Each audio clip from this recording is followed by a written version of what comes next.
Sumedha and Prayog that I'm talking about risk management, but I need to ensure that how do I manage the risk of digital saturation so that none of you are bored with the kind of session that we're going to cover today.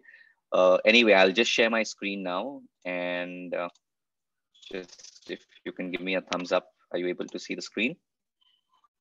Awesome. Okay, just a quick background. I'm a chartered accountant. I did my executive general management from IIM Bangalore, which is one of India's leading business school. I started my journey at KPMG in risk consultancy, where I advised some of the top Fortune 500 companies on how they should develop a culture for risk and resilience. I started teaching enterprise risk management at a very young age of 21.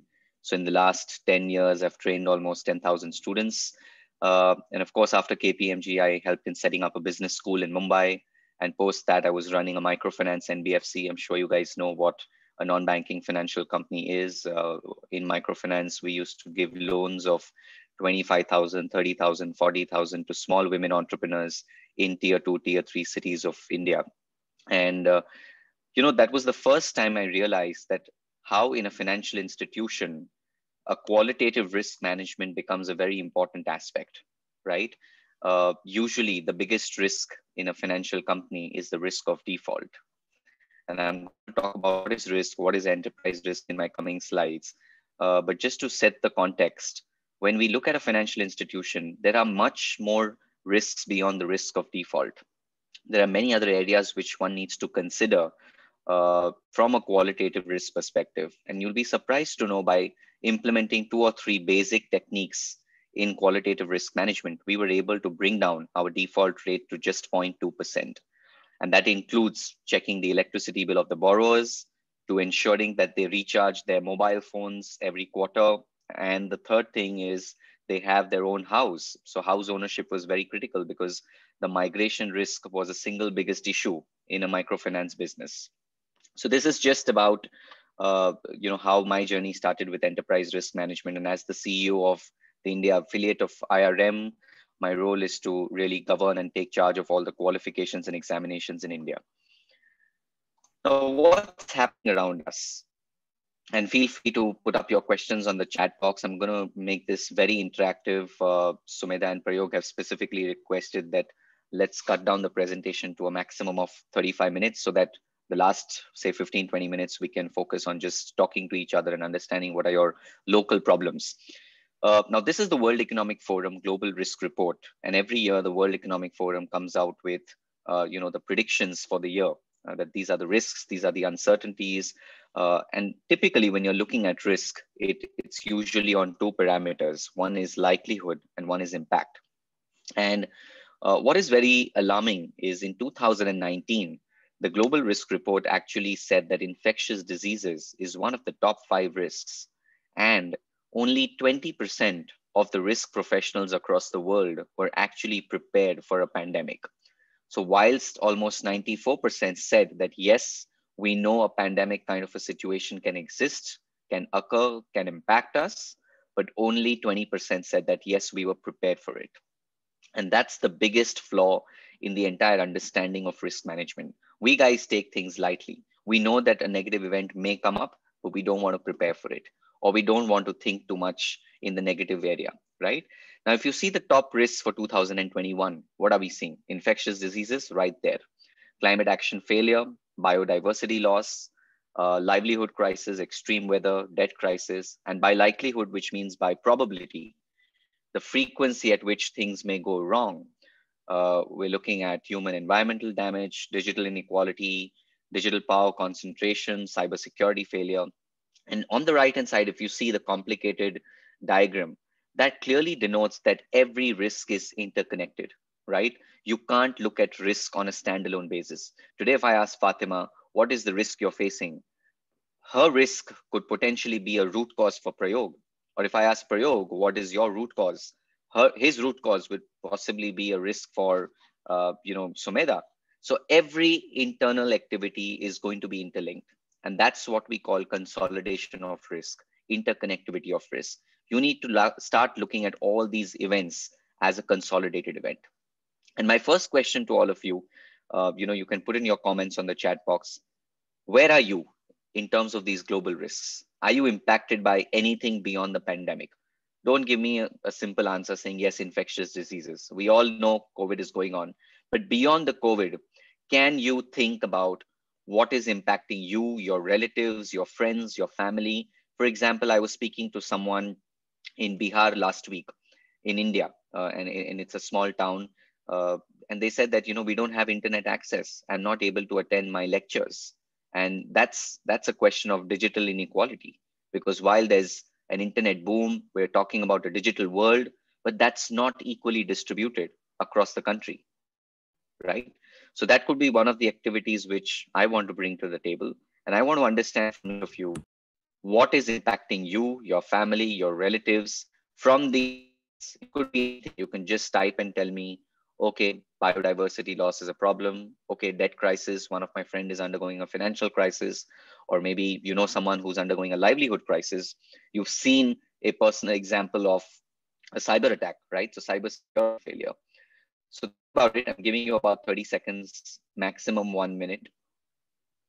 What risk is impacting you?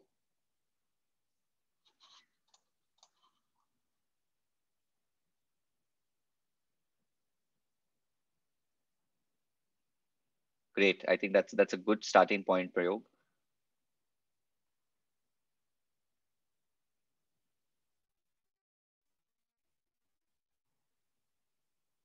And I would love it if you are able to apply this for your respective region, right? Let's not focus on ISEC as a whole. You guys are country ambassadors.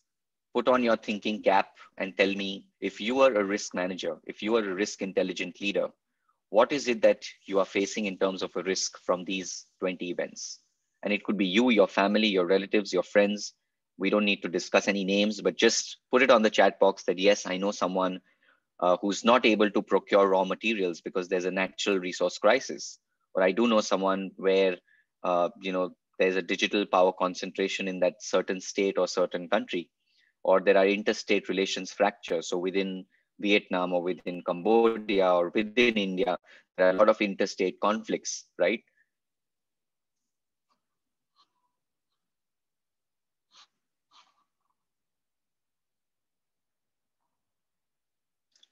Awesome.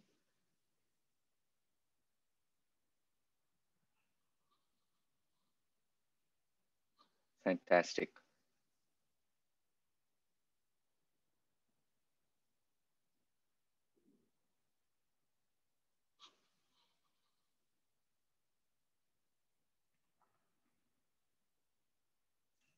Great. Okay.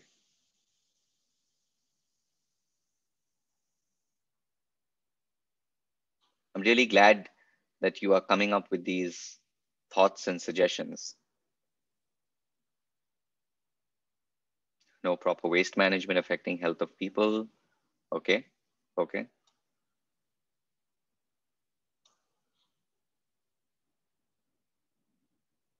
Morocco is facing higher rate of divorce. Okay. And I think this is true for China as well. And we witnessed another big divorce recently. Though some people are saying no one is able to believe all these events.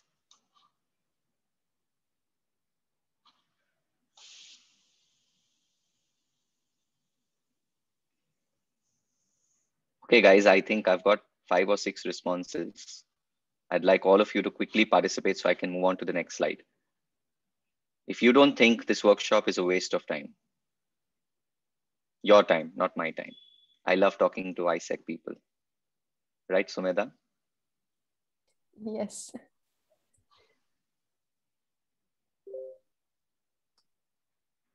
And feel free to download this report. It's on the World Economic Forum website. It's called Global Risk 2021. And keep track of this report every year. It comes out in Jan. And as the Institute of Risk Management, we are one of the partners with the World Economic Forum. So we support them in developing this report by rolling out certain surveys. Okay, debt crisis, lack of reserve funds is killing small businesses. Absolutely, this is so important. I mean, there are so many startups in India and even Asian countries where investor wealth has been eroded. I mean, imagine you looked at a valuation of $10 billion or $5 billion, assuming that there's a certain growth trajectory that the startup showed you as an investor. And then suddenly there's a COVID, all your projections go for a toss. I mean, my fundamental question to Prayog, Sumedha, and all the ISEC management is going plan? Possibly no. You guys should now look at a 1-year plan. And within that 1-year plan, focus month on month. Even listed companies, even top organizations are gradually migrating to a more micro plan, a more short-term vision. I know there is a need for a long-term vision. I know there is a need for understanding where you want to go 5 years from now, but you can't really predict that in the 5th year you want to achieve this much funding, or in the 4th year you want to have 100,000 members, or in the 3rd year you want to plan an event in Abu Dhabi, or in the 2nd year you want to do something in India. There's no guarantee or there's no assurance that the things will continue the way they are, right? So the rate of change has increased so much that all of us have become risk managers. All of us have started to think first in a negative way and then in a positive way. Great. Sumedha has also got a great point. Bhanuka has got a great point. Okay, awesome. So just moving on. Why do you need to understand enterprise risk? Why am I here, right? My reason for coming here today is just to explain that risk management is not the role of a risk professional. Risk management is not the role of a CFO. Risk management is not the role of CEO or Sumedha or Prayog or anyone from the ISEC management. Each of us is a risk manager. And if you see those two interesting articles by Forbes and by Harvard Business Review, the first one says, make everyone a risk manager. And the second article by Forbes is, all good managers are risk managers. Now, when I say a risk manager means what? If I am looking after procurement, if I'm looking after sales, if I'm looking after legal, if I'm looking after purchase, supply chain, research and development, I'm talking about funding, finance, accounts, any department that you can think of within an organization, even within ISEC, you are supposed to know what can go wrong and what can go right. Every decision you take has a potential risk and opportunity associated with that. Today, if Sumedha has invited me for this workshop, there is a good opportunity that you guys are going to learn something, but there is also a risk that you might not learn something. And I am going to ensure that I mitigate that risk so that you learn something. Because it's so possible that you may invite a speaker with a certain objective in mind, but that speaker doesn't do justice. So that's a risk as much as an opportunity. And I gave you this basic example so that it's easily relatable and how you can integrate this kind of thinking within you as a leader and then within your respective teams in your respective regions. You guys are handling operations, compliance, funding, branding, sponsorship, talking to partners, organizing events. Suddenly everything went online. How do you manage a crisis of this size? And it's not that larger companies are not impacted. The scale of impact is different for every person and every organization. I am impacted in a certain way. You must be impacted in a different way, but we all have been impacted in some way. And the speed at which countries like India, the other developing countries within Asia have bounced back, that shows our resilience. Today, we are talking bad about India because there are so many COVID cases. Delhi is undergoing a mess. But I would say if you look at the statistics as a population, the percentage of death rate is very, very low. There are more people dying from malaria and other diseases. So COVID is one of the examples. Yes, it's a livelihood crisis. Yes, it's a humanitarian crisis. Yes, there is an infrastructure problem. There is a health problem. But I would also say that we need to look at this relatively. So when you as ISEC leaders are managing your function, don't try and compare with the other region as to what is their risk appetite and how much risk are they taking and how did they impact and how did they take an action. Your action plan has to be absolutely unique. And I'm going to teach you the entire process of risk management from identification to mitigation in the next few slides. And why enterprise risk management? You're going to look at reputation, branding, and marketing risk. You're going to understand health and safety risk.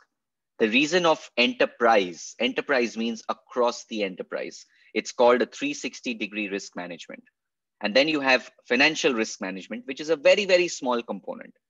Traditionally, risk management started with just financial risk, whether it's treasury, interest rate, foreign exchange, banking, all financial services institutions, even today, have the largest risk management teams in their company.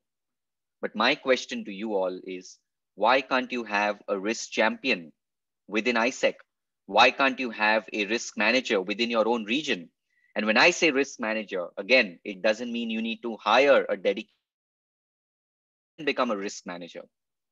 I am the CEO of IRM in India. I am a risk manager because I'm constantly managing the risk of online examinations, ensuring that my students get their hall tickets and study materials on time, ensure that the results are announced in time, ensure that the infrastructure, the IT infrastructure doesn't collapse, ensure that there are no data privacy regulations, that people don't copy our curriculum and cause some intellectual property breach, ensure that my reputation is intact by constantly looking up social media posts, stories, things like some random people should not tag us and post us anything.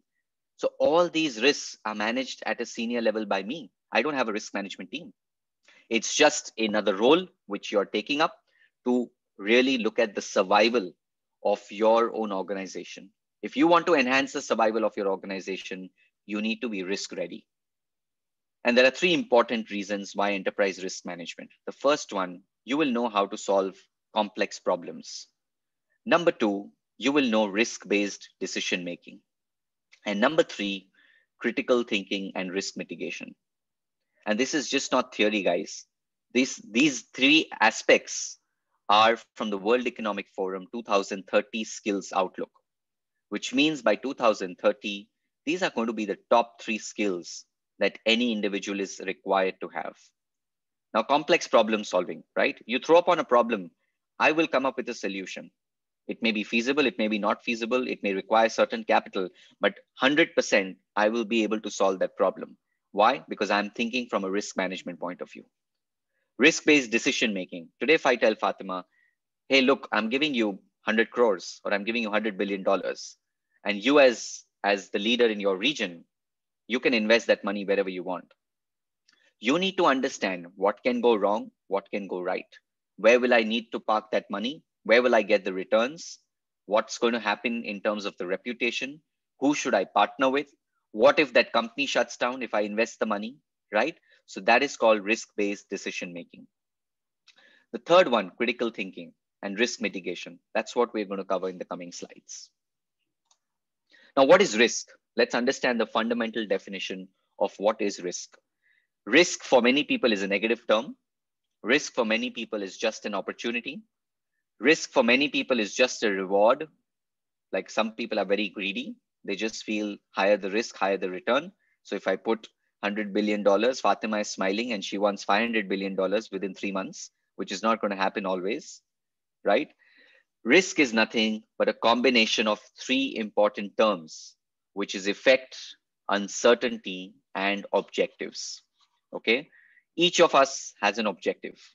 Today, if I ask Elizar or Snehi or Isuru, what is your objective as an ISEC leader for your region? Just think about any objective that comes to your mind. And if your objective is, I want to build the ISEC brand, I want to ensure maximum outreach, I want to get maximum members from the young community associated with ISEC, then any uncertain event which has an effect on these objectives is called a risk. My objective is to deliver a great workshop. My objective is to ensure that you go back to your drawing board and come up with a fancy risk framework, because that's the impact I want to create. But what is the risk that I face? All the uncertain events which have an impact on my objective of delivering a great workshop is called a risk, which means if my presentation stops working, my headphones stop working, my Zoom platform crashes, or there is some cyber attack on the software, or I forget what I have to deliver, or there's some emergency and I need to run. Don't you think all these uncertain events, which I just spoke about, have an effect on my objective of delivering a good workshop? And that's what we call a risk. So risk is not negative. Risk is not linked to reward alone. Risk is not an opportunity alone. Yes, it is also an opportunity. Risk is not finance. Risk is not competition. Risk is not strategy. Risk is not compliance. Risk is not legal. Anyone asking you what is a risk, always first think about your objective. If you don't have an objective, then any risk will impact you. But if you have an objective, then you will know what is the effect of any uncertain event on your objectives. And now let's understand what is enterprise risk management. We're going to learn about the process today. So ERM is a process which is implemented by people. All you 21 people are going to be responsible for enterprise risk management. It's not the role of the CEO. It's not the role of the CFO. It's not the role of the risk manager, but people. And this is a definition by a global body called COSO. You can just note it down, COSO. It's called the Committee of Sponsoring Organizations. COSO is a US-based body under the Treadway Commission of the SEC, the Securities Exchange Commission. And it was formed in 1985. In 2004, COSO came up with a definition of enterprise risk management, typically after the Enron scandal and a lot of investor relation mess up for US listed companies. So coming back to the definition, ERM is a process implemented by people, applied in strategy setting. So risk management is so important for strategy.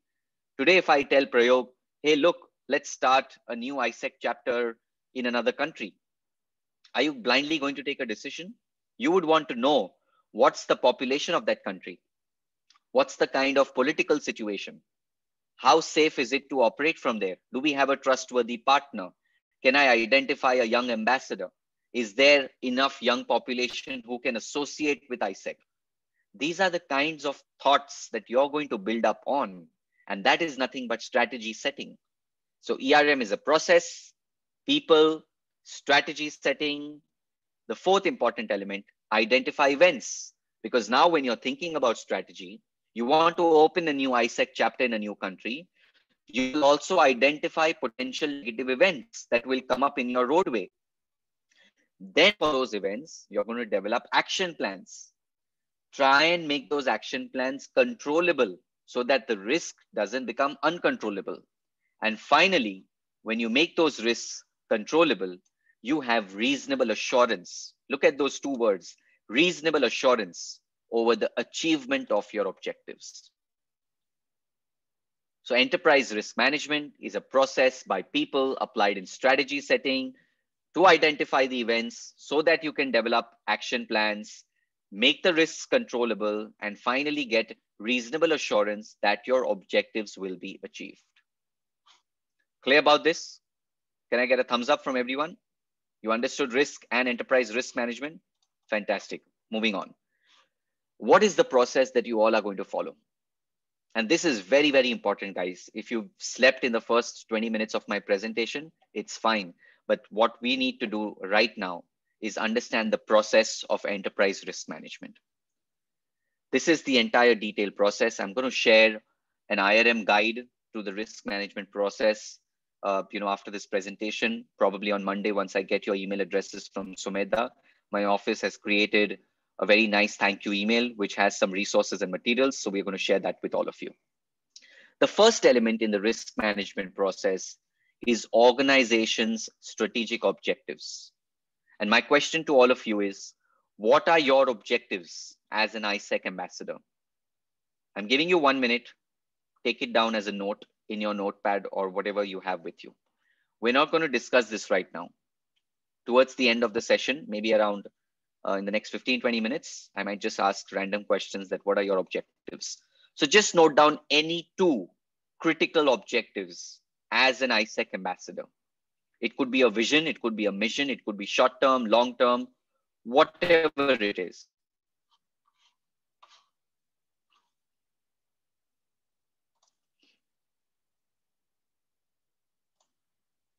It could be an ambitious plan as well. You could say, I want to join the board of ISEC, right? It's your personal objective. Whatever it is, just give me your objective as an ISEC ambassador.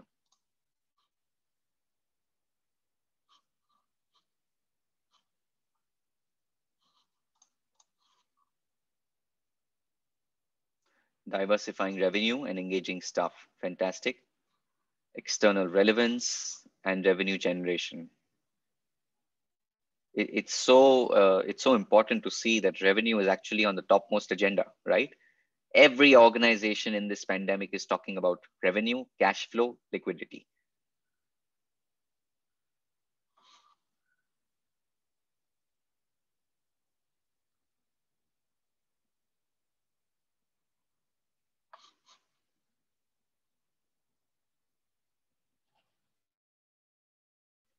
Okay, new initiatives, revenue generation, membership experiences. Then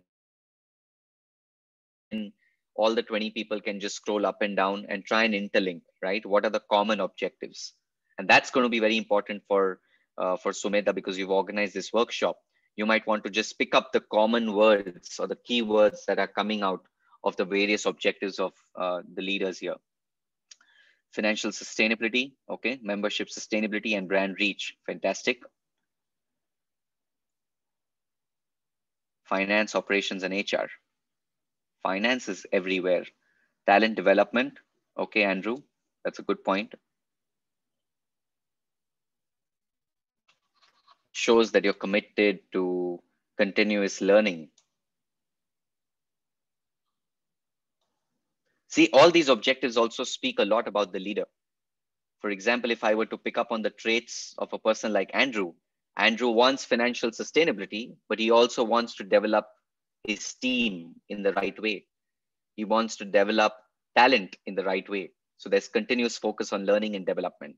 If I pick up the traits of Prayog, he wants to ensure everything is well developed in a professional way, multinational company structure, global strategies, and then localization. And then his core focus is more on finance, people, and partnerships, right? So all these objectives speak a lot about you as a leader. If you pick up, the top 100 companies in the world and just go to their balance sheet or their annual report, I'm sure you all know what an annual report is, right? Just read the vision statement. And in those 100 companies, you'll figure out what's the ultimate goal of each company. For example, Amazon might say that we want to achieve X profitability by 2050. So they're hardcore capital focused. There would be another company like Shell who would say that we want to give back to the community. So their focus is shareholder respect, community respect, respect to all stakeholders. And this is exactly what I'm trying to get at with all of you. Assume you all were running a company. Assume you all were a company by yourself, and these were your vision statements. It reflects a lot on what are your values, what are your beliefs, what is your ethos, what is your philosophy of growing a company. Real leadership development experiences, long-term partnership, collaboration, and organization culture. Fantastic. I think Fatima, out of everyone, has said organization culture is very, very important, which is a very good sign. SME is saying sustainability, long-term partnership, and organization culture, which is, oh, sorry, did I misread organization culture? Okay, maybe on the chat box. I'm giving her credit for something which is not required.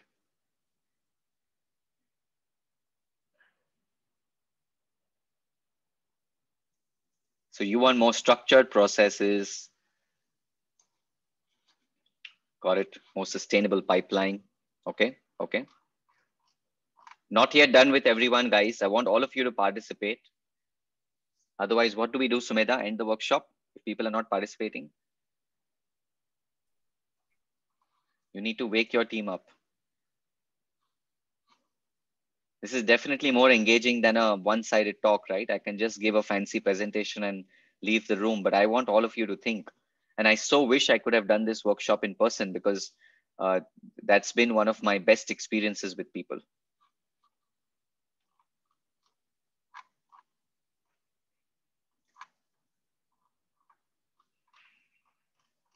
Okay, all of those who've not responded, please give me your objectives as an, yeah, fantastic.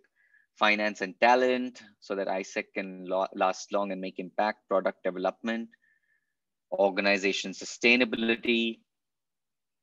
Okay, okay. Cool. Now, these are your objectives. You've listed them down.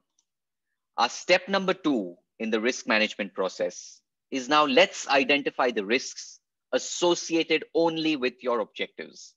And this is something which you can either put it up on the chat box or you can note it down in your notepad. Remember, this is not only for today's presentation.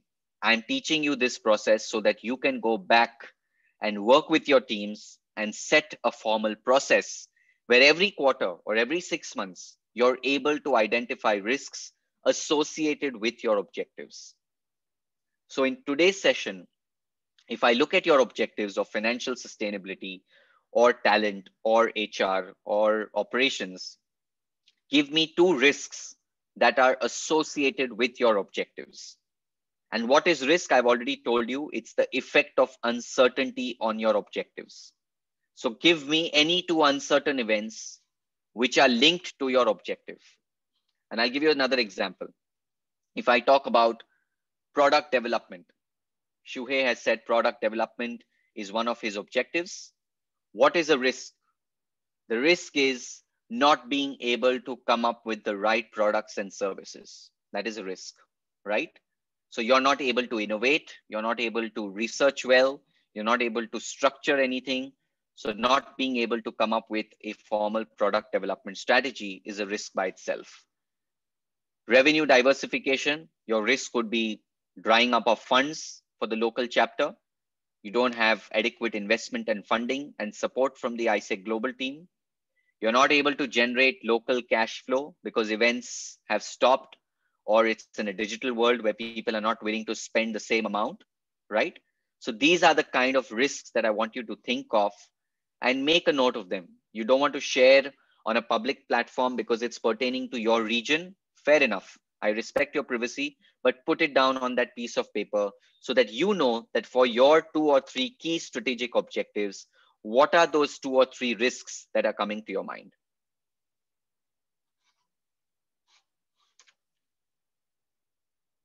Another 1 minute, 2 minutes, probably.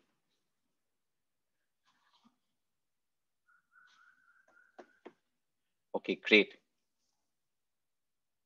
Brand message confusion due to too many initiatives, revenue losses, members not buying into organization strategy. Fantastic. This is what I want to know, right? Where are you going wrong? What are the problems? What is the root cause? And it's going to be really interesting. You know, if Sumedha, you can make a note of this, just like a network map. You know, take a blank sheet of paper and just put one dot in different corners and note down these risks. And then when all the risks are on that chart, just try and interconnect. It's possible that maybe this risk is actually a root cause for a larger risk, or if that risk could be an impact of another root cause. So that will give you a complete perspective of what's happening in your Asia region with all the leaders. Members losing connection due to virtual experience, constant change of JDs with change of focus. Awesome, awesome. And I think I've heard this before. You know, it's not just ISEC. Job descriptions are changing even in large companies. Trust me, people are getting really, really confused. And I wouldn't shy away from saying, I'm a very honest leader, right? So I have nothing to hide. My own team member right now, who is working in the academics team, she is also handling IT. She is also handling all the Zoom technicalities at the back end, and she has no experience in IT. But this is what we are forced to do in a situation like a lockdown or where we're working in a digital world and my IT manager is down with COVID, not able to resume operations, has left the company now. How do you manage such kind of events? I'm forced to empower someone else in the team who is more trustworthy to do a job which is not his or her responsibility. And I'm seeing some great suggestions coming up. Culture misalignment, slow change management. Okay. Customer behavior change and how we've been doing things in the past. Yeah, and that's a very, very important point. I mean, I'm sure you all know what kind of competition exists. You know your competitors better than me. There are so many youth-led organizations, whether it's One Young World or I don't know, are there any other examples beyond One Young World? Of course, there's World Economic Forum's Global Shapers community, right? Because they also exist in a similar fashion. So how do you as ISEC stand out? How do your objectives stand out? Today, if you were to ask me personally, if I didn't know ISEC, I would always aspire to join a World Economic Forum Global Shaper community, or I would also want to associate with a One Young World. Why? Why did that thought come to my mind, and why not ISEC? So how do you bring ISEC on the top of every young person's agenda? If they are joining a college, if they've started their undergrad studies or postgrad studies, they should know that along with this, I can also become an ISEC member, ambassador. How integrated you are in working with the academic community, how integrated you are in working with all your stakeholders. Not able to find the right partners, not able to come up with products relevant with business partners. And this has got to do with digital world, because you can have 10, 15, 20 Zoom meetings, but people are not ready to buy your strategy. You can do fancy presentations like I'm doing, but the impact that you want to create in person, it's not possible. I genuinely miss making presentations to all my clients. Today, I'm forced to make pitches to even people at the government level through a Zoom platform. And I don't know what they are thinking on the other side. They may just nod, camera is off, just on audio, as if it's an audio podcast. I don't know who's interacting with me.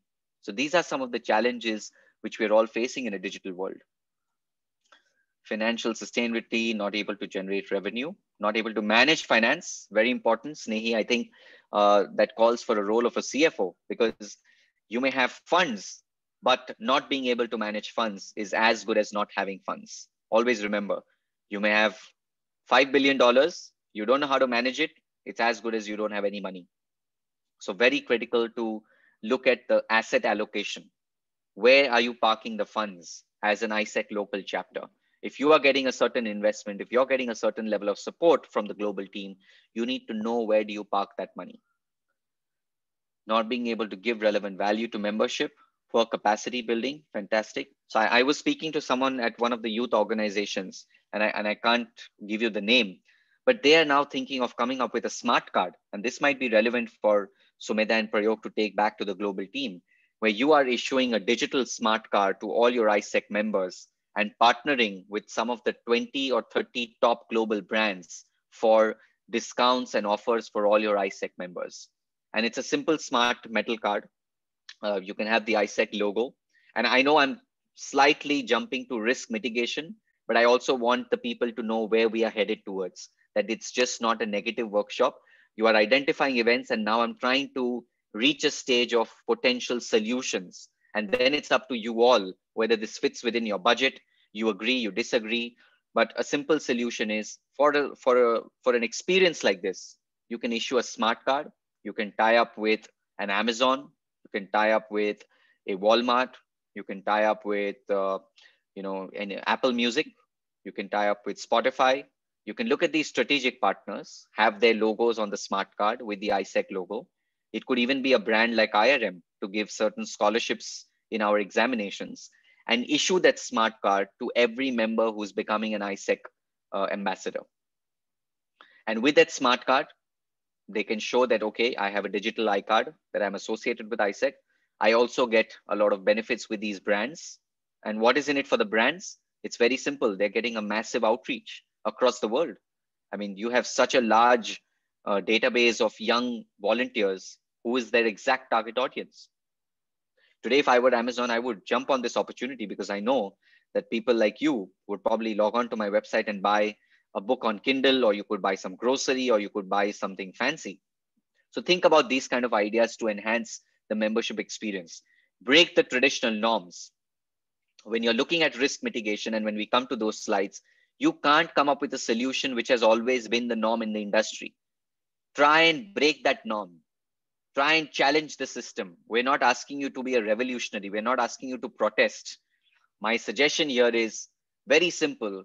Do things that others have not done, and back it up with logical justification. It may be difficult for you to get approvals. It may be difficult for you to get those things done. But if you are able to substantiate your ideas with good returns, with good logic, 100% you will have a buy-in from all stakeholders.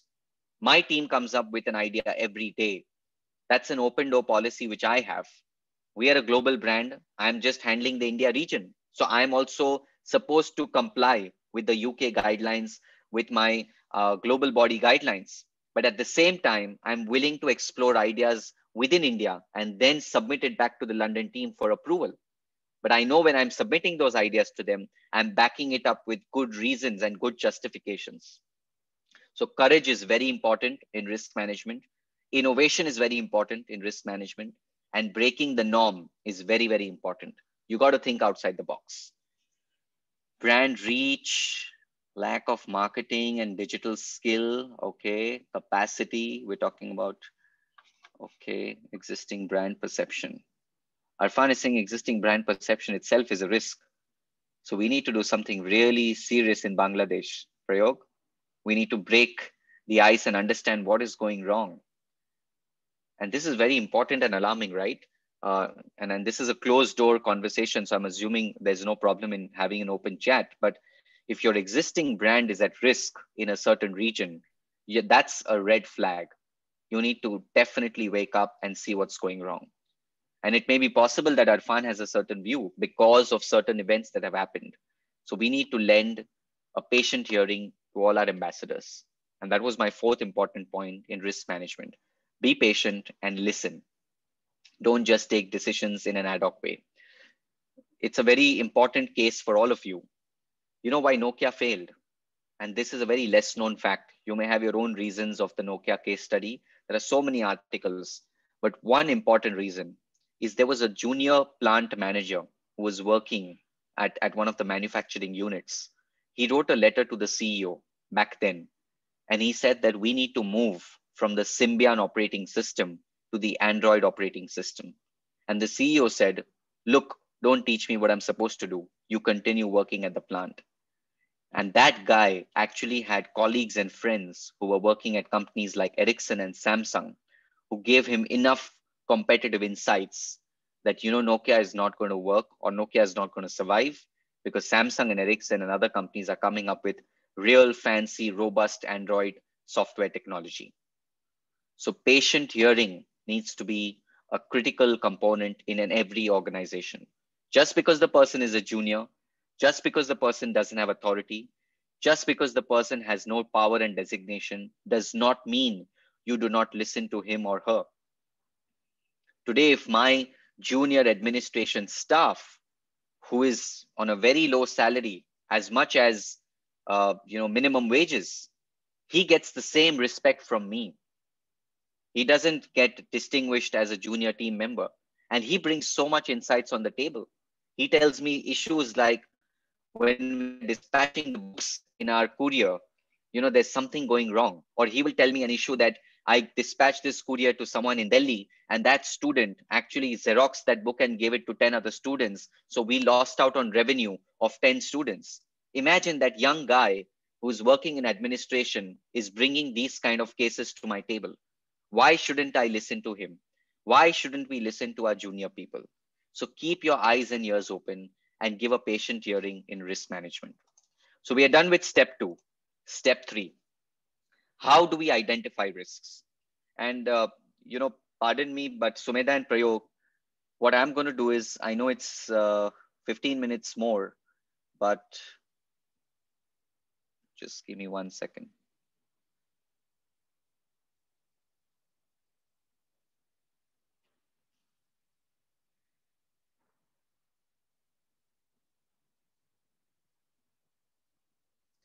Sorry. Yeah. So I know there's 15 minutes more, but I've tried to make this as interactive as possible. So we're already into that Q&A and discussion mode. So I don't want to park a separate 20 minutes, but I'm happy to come back into the meeting room if you want me to next week or the week after and do a separate discussion.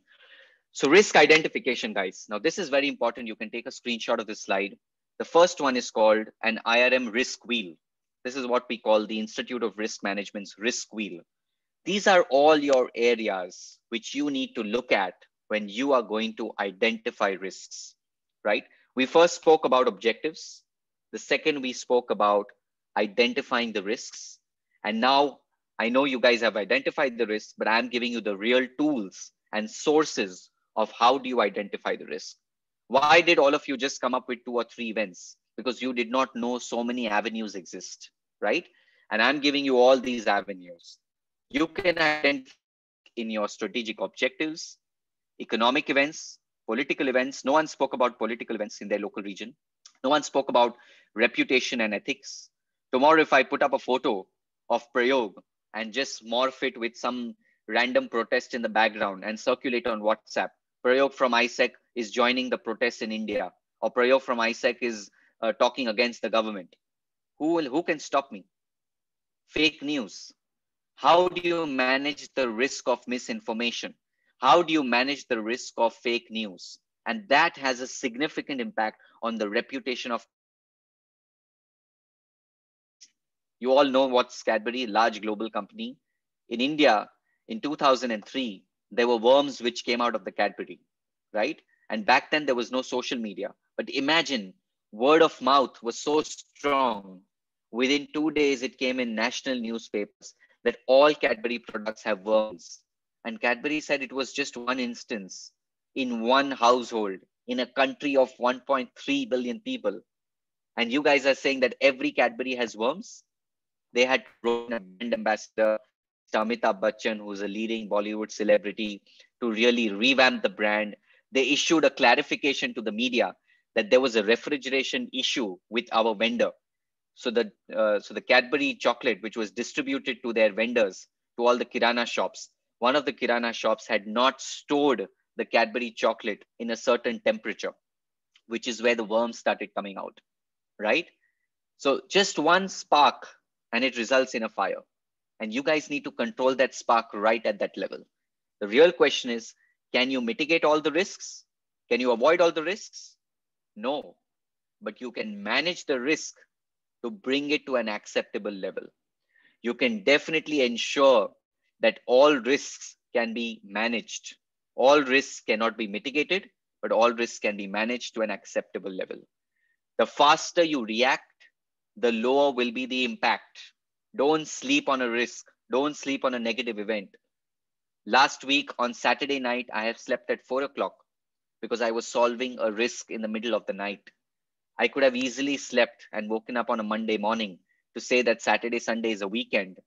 Let's just wake up on Monday and then we look at it. What would have happened by then? My entire IT infrastructure would have collapsed.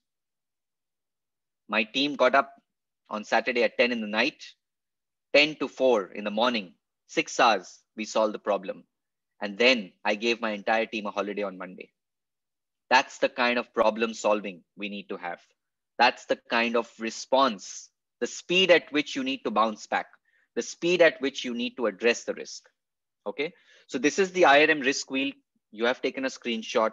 When you guys are identifying the risk, look at all these areas: technology, projects, business continuity, legal liability. And business continuity is again very important for a country like Bangladesh, where they're saying that the current brand perception is a risk. You need to assess, are you going to be able to continue the Bangladesh chapter? And the moment you start thinking and on that tangent, you will be able to control the risk much faster. I'm not saying you need to shut down the chapter, but put your thinking on those lines. Try and think that, oh God, I think this chapter is going to shut down. Why? Tuck, tuck, tuck, tuck, tuck. There will be 10 events. And those 10 events then need to be quickly addressed. Employment, information. Information doesn't mean that fake news, but information that exists with you. As I said, you are sharing so many emails and everything on WhatsApp and conversations and personal email address. Are you controlling that? Are you managing that? Just last evening, in fact, someone told me that there's a basic security feature on our email software where a person cannot log in to the IRM email account from another mobile device. So I have taken their IMEI number of the mobile device and I have integrated that with the email address, which means today if I have an iPhone, I can log into my IRM account only from this phone. I cannot log into my Gmail or email account from another hand phone. So these kind of security features need to be addressed in an information. Don't take it lightly. Don't think, oh, I trust everyone. I know my team. They're like a family. I can trust anyone blindly. Yes, you can trust everyone, but you don't know what circumstance comes upon that individual person where he or she is forced to leak out information outside the organization. Supply chain applies to you if you're looking at merchandise, dispatches, couriers. I'm sure Prayog is smiling because I'm sure he would have faced supply chain risks. But this is very, very important again. Governance. How do you manage the management of ISEC? How do you manage your investors, your board, your senior authorities? Liquidity. We've already spoken about that. Credit and market. A very simple example. If you as ISEC are raising funds from the market through sponsorship and you need to make payments to your vendors for printing, stationery, whatever it is, just try and match the credit period. We're not talking about squeezing the vendors. We're not talking about running away with payments. We're not trying to do anything unethical. But if your company partner, supposing IRM is sponsoring one of the events for ISEC, right? And I'm willing to give you $100,000, and I tell you I will pay you this money 30 days from now. Just ensure that all your payments are also 30 days from that time so that you don't have to eat into your capital. You don't have to dig into your cash flows and create a liquidity mess. So these are basics of risk management, even at an operational level. And finally, reward and value, which is very important for you as a team. Are you guys motivated? Are you self-motivated? I don't want to knock on Fatima's camera and say, hey, guy, hey, wake up. Are you motivated for the session? Or I don't want to tell Prayog, come on, give me good feedback. I wasted my 1 hour in the morning for an amazing session. You guys need to be self-motivated. If this session doesn't motivate you to manage risks, I can't do anything. I can only come for a 1 hour session. At Sumeda's request, I'll do another session. But then it's on the individual. Motivation is injected in yourself. You need to take a vaccine shot for motivation, right? You guys need to wake up with double the energy. And always remember in life, I also believe in spirituality. So I'm not talking about any religion or anything, but just from a spiritual point of view, it's universally applicable, this concept. I always believe everything is about energy. It's about the vibe, right? Why do we say, oh, I had a very great vibe with this person. I share a very good rapport with this person because there is a transfer of energy. Today, if I am sitting in this session and I'm just like, okay, good afternoon, everyone, risk identification. This is a risk session. What is the energy I'm passing on to you? Absolutely dull. Sumedha is probably going to delete my number and say, guys, I don't know this person. I don't even know why I invited Harsh. But I am infusing energy. I'm talking with so much enthusiasm because I believe in this subject and I'm trying to pass that on to you. And I'll be very proud to see that all of you become risk managers. Identify all these risks, make a simple register. And the last quadrant, if you see on the right-hand side, is what we call known unknown analysis. And trust me, this tool, no one is going to teach you. Okay. No one in the world can teach you this unless you register for an exam. I'm giving you a secret code. It's called a known unknown analysis. There are 4 quadrants. The first one is a known known, which means we know what we know. Brand perception is a risk. You know that. So that comes under quadrant number 1. It's called a known known. Just open your chat box. I'm going to pick up some events and try and plot them here. Okay. So brand perception in Bangladesh is a known known. We know what we know. This is a certain risk. It's a certainly applicable risk. The second quadrant is called a known unknown. We know what we don't know, which means the COVID situation today has moved from a black swan event to a known unknown. When COVID occurred in 2019 end and 2020 beginning, it was a black swan. I'm sure you all have been reading a lot about black swans and gray rhinos. I'll come to what is a black swan by definition, but COVID today is not a black swan. It is a known unknown because things are uncertain regarding their likelihood and impact. We don't know how big this is. We still don't know how it will be controlled. And hence we know what we don't know. Then the third one is a black swan, which is not known unknown. We don't know what we don't know. It's a complete surprise. And towards the end of the session, all of you are going to identify one black swan as to what can happen with ISEC. And it could be a simple example as ISEC gets acquired by Jeff Bezos. Is it possible? Is it not possible? We don't know. And that's why it's a black swan. We don't know what we don't know. It's a complete surprise. And if this happens, it's going to have a massive impact on all of you. So start spotting black swans from today, because black swan identification is important for business continuity.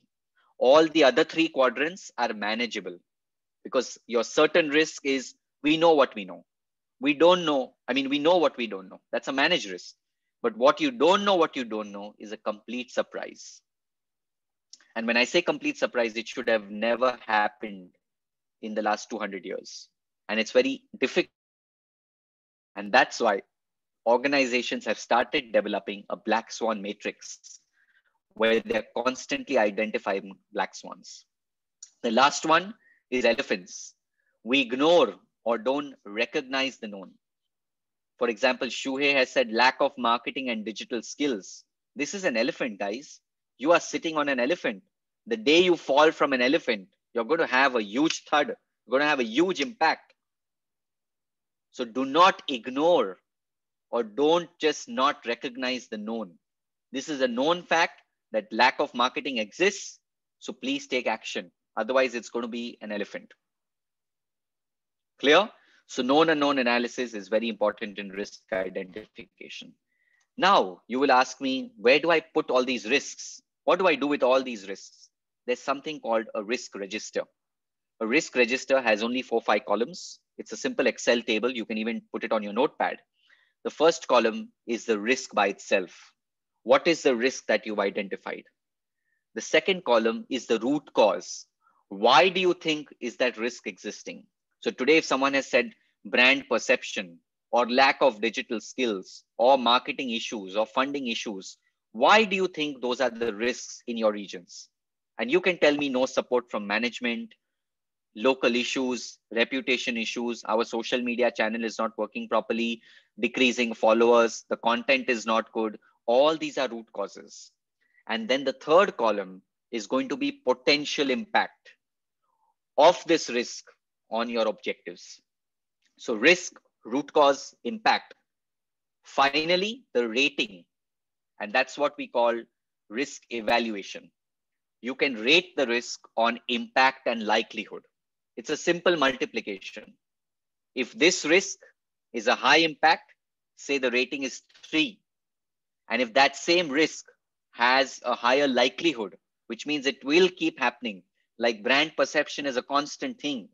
And if it happens, it's also a high impact. So it's 3 into 3, which is 9. So that's your risk rating. It's called 9. So your risk register will have risk, root cause, potential impact, risk rating, which is 3 into 3, 3 into 2, 1 into 3, whatever it is. And finally, the risk mitigation, which is what we called risk treatment planning. And there are 4 tools for risk mitigation. You can avoid the risk, you can transfer the risk, you can reduce the risk, or you can accept the risk. Now, acceptance is because you can't do anything about it. You can't change. If someone tells me they have a problem with Sumedha, we can't change it. We can't change Sumedha, right?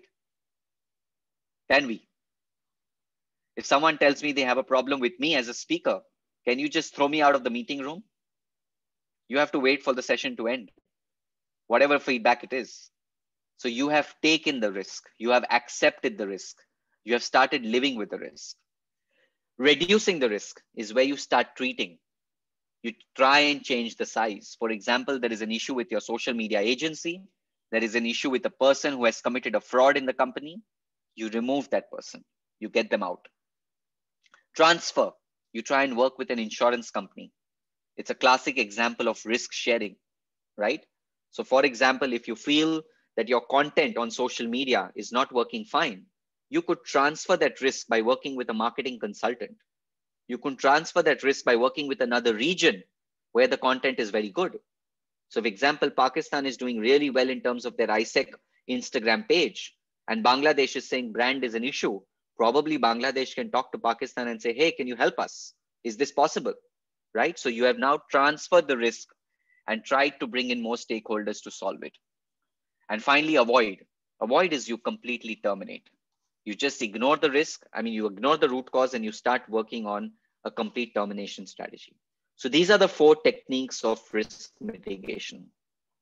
Your takeaway for today is identify 2 new black swans for your respective regions. It could be branding, reputation, finance, legal, operation, whatever it is, and send that out to Sumedha and Prayog. And I want to get a document from Sumedha by Monday morning without fail of each black swan that each person has identified. 2 black swans and the name of the person and the region that they are managing, right? Let's do this exercise with complete honesty, with complete seriousness, with complete motivation, because that is what is going to safeguard your local chapter.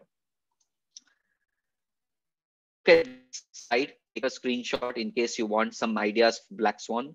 But when a black swan identification is done, please do not look at past events. Don't give me risks that have occurred in the past. A black swan means something which has never ever happened. Okay, it should be completely out of the box. Like I told you, Jeff Bezos acquiring ISEC, it's a black swan. Have you ever heard about any such situation? Never. So think about what can go wrong in the worst case, worst case. And these negative events will just give you some cues on what direction to think in. These are some of the typical risks that are faced by not-for-profits, challenges in funding. And I think you guys have done a very good job in risk identification and how ERM benefits, because there will be an enhanced transparency. There's going to be a shared vision through a risk culture. There's going to be readiness for crisis and uncertain events and better confidence from your donors and investors. Little bit about IRM as I come towards the end. We are a global body headquartered in the UK with presence across 143 countries. IRM is the world leader for enterprise risk management exams, just like a CFA or a chartered accountancy or the GARP FRM. GARP FRM focuses only on financial risk. IRM focuses on enterprise risk. And we have 5 level exams, level 1 to 5. And I've always mentioned this in my previous session as well. We are trying to work out a certain scholarship so that all of you can actually just attempt the level 1 exam and get a global certification in enterprise risk management. And like I said, we work with various organizations for customized trainings, and we have a certified fellowship pool. So these are the kind of people who've completed all the 4 or 5 levels in IRM. Alvin from Hong Kong, he's at Vitasoy International. He's completed level 4. Amer from UAE, he's completed level 5. Jose from Spain, he's completed level 5. In India, we have Jitender, level 5, Vinay, level 5. So they've earned a professional designation. So with IRM, at each stage, you get a professional title, which is recognized across 143 countries. Level 2, level 3, level 4, and finally, level 5 gives you a certified fellowship. These are some of the companies who have benefited from our exams and qualifications. We work with Google, World Bank, Vodafone, HSBC, and a lot more companies. So thank you once again. Thanks, Sumedha. I hope this was an engaging workshop.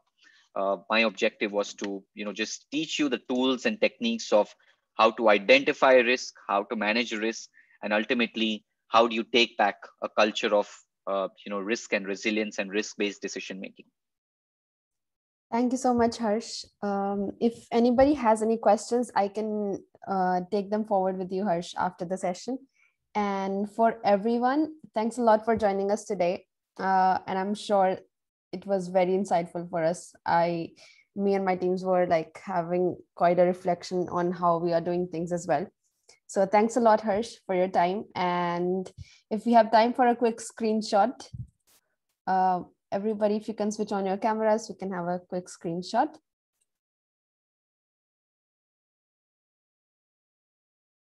Amazing. Thank you. I will take it. 1, 2, 3. Super. Thanks a lot, Harsh. And everyone, thanks a lot for joining us. Have a good day, Harsh. Thank you, guys. I hope you all are safe, and please take care, stay in good health. And I look forward to interacting with all of you very soon. It was lovely interacting. Thanks, Sumedha, for inviting us. Thanks again. Bye. Thank you so much, Harsh. Thanks.